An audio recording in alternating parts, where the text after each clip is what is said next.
गुरु शिष्य की कहानी। एक बार की बात है, एक आश्रम में 3 शिष्य रहते थे।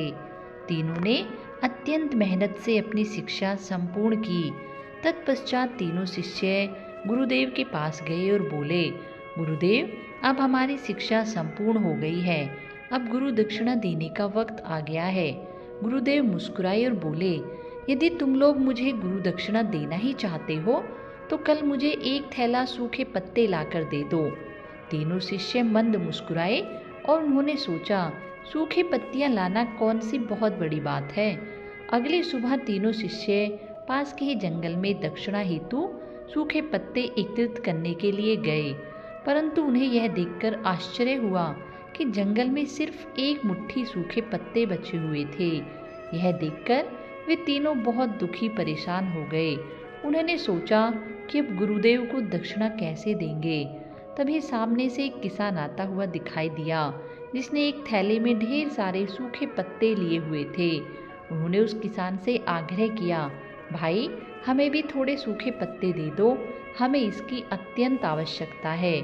किसान ने कहा, यह सूखे पत्ते मैं अपने जीवन यापन तथा घर पर भोजन पकाने के लिए ले जा रहा हूँ।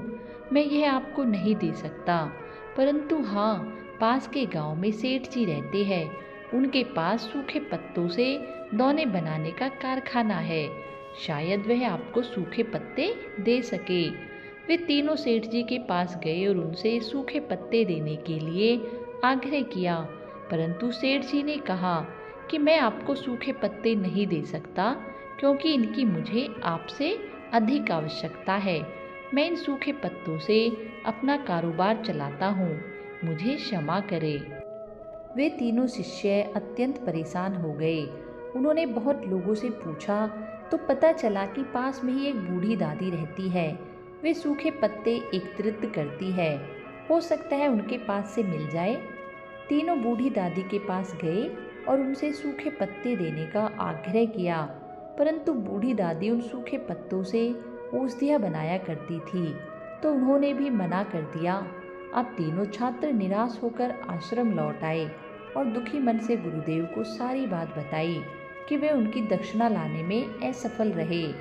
तब गुरुदेव ने कहा, मेरे बच्चों, मुझे दक्षिणा की अभिलाषा नहीं है। मैं तो तुम्हें बताना चाहता था कि इस दुनिया में किसी भी चीज़ को छोटा नहीं समझना चाहिए। छोटी से छोटी चीज़ का भी अपना महत्व होता है, अपना मूल्य होता है।